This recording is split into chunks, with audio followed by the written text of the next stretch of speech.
kenapa tubuh kita itu bekerja tanpa diperintah. Mata melihat, jantung berdetak, dan oksigen mengalir ke otak. Itu semua terjadi karena ada pekerja kecil di tingkat sel yang bernama zat gizi mikro. Nah teman-teman, kali ini kita tidak akan membahas tentang makeup, outfit maupun skincare. Kali ini kita akan membahas tentang dua nutrisi yang paling esensial bagi tubuh kita, yaitu apa ya? Jawabannya adalah zat besi dan juga vitamin A. Kali ini kita tidak akan membahas tentang makanan yang akan kita makan, melainkan kita akan masuk ke dalam sel, kemudian membahas dan mempelajarinya secara satu persatu.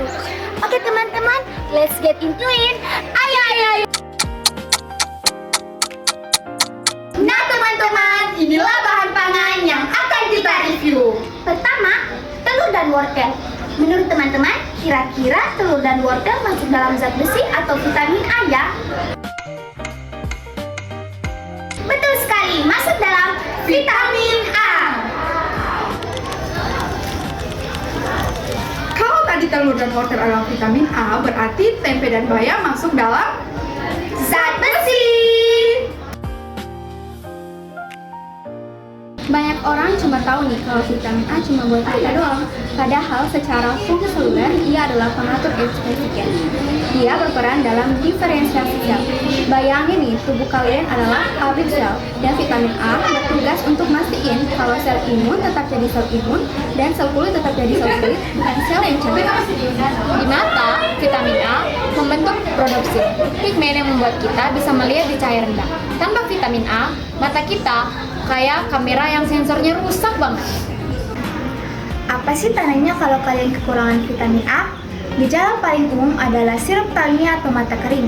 Jika dibiarkan, kalian bisa menjadi buta permanen. Selain itu, kalau kalian gampang banget sakit-sakitan, itu tandanya sel imun kalian tidak matang sempurna karena kekurangan vitamin A. Tahukah kamu, wortel adalah sumber beta-karoten yang melimpah. Bahan utama vitamin A yang esensial untuk penglihatan, imunitas, dan kesehatan kulit. Pro tipsnya, vitamin A itu larut lemak. Artinya, penyerapannya di usus meningkat drastis jika dikonsumsi bersama lemak. Saat memasak wortel atau telur, tambahin sedikit minyak zaitun dan mentega bisa meningkatkan absorpsi 3-5 kali lipat. Nah teman-teman, sekarang kita masuk di pembahasan mineral yang paling berat, yaitu zat besi. Nah teman-teman, kalau tadi vitamin A sebagai pengatur, di sini zat besi ibaratkan kurir di dalam tubuh kita yang tugas utamanya membawa oksigen ke seluruh tubuh. Nah teman-teman, apa sih zat besi itu? Zat besi merupakan bagian komponen utama hemoglobin di dalam sel darah merah. Lalu apa sih tugas selulernya? Teman-teman, tugas selulernya yaitu menangkap oksigen dari paru-paru lalu mengantarnya ke seluruh jaringan tubuh termasuk otak kita. Kalau teman-teman bisa fokus untuk menonton video ini, itu berarti kerja keras dari zat besi yang mengantarkan oksigen ke otak kalian. Defisiensi zat besi atau anemia adalah musuh nomor 1 produktivitas. Gejalanya bukan cuma ngantuk, tapi detak jantung yang cepat karena jantung memaksa memompa darah yang kurang oksigen. Rambut rontok dan kuku rapuh juga menjadi sinyal kalau stok zat besi dalam tubuh kalian sudah kritis. Sumber terbaik adalah hemairon dari protein hewani seperti hati ayam ataupun daging merah. Tapi kalau kalian mau makan sumber nabati seperti tempe ataupun bayam, wajib dibarengi dengan vitamin C seperti jeruk untuk memperlancar proses penyerapan dalam tubuh.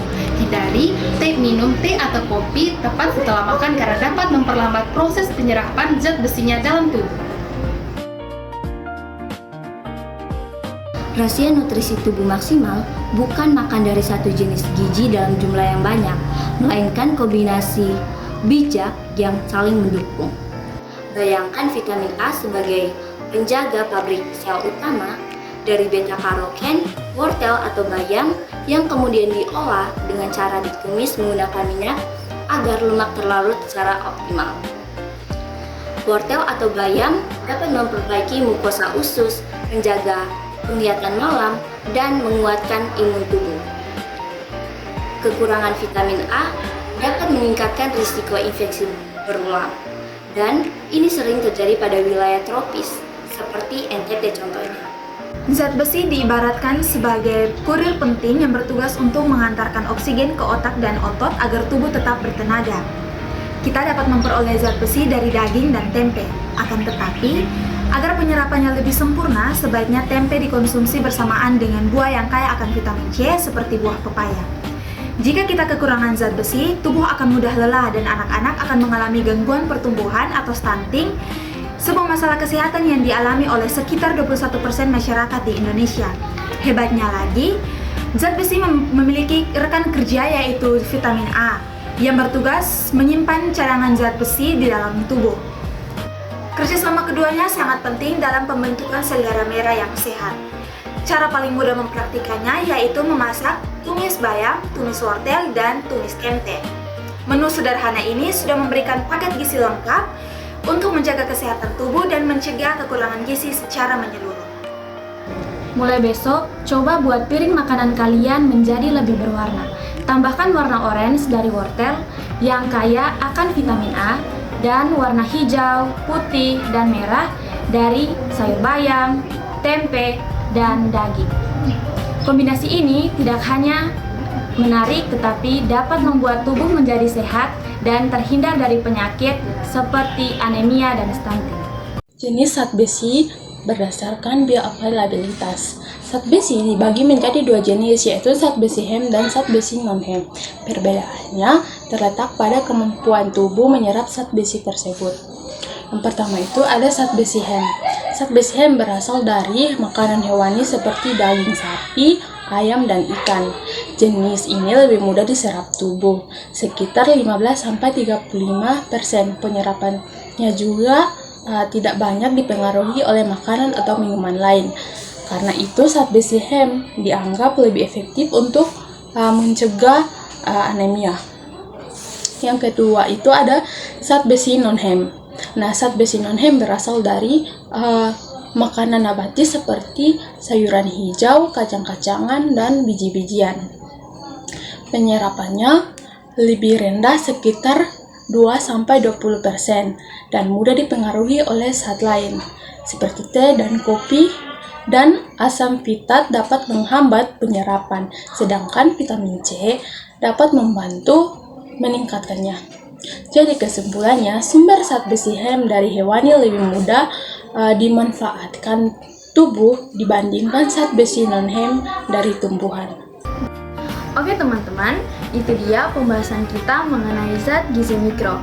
Di sini dapat kita simpulkan bahwa kesehatan kita sangat berpengaruh dengan apa saja yang kita makan setiap harinya. Jangan lupa jaga kesehatan ya teman-teman. Terima kasih sudah menonton. Dadah!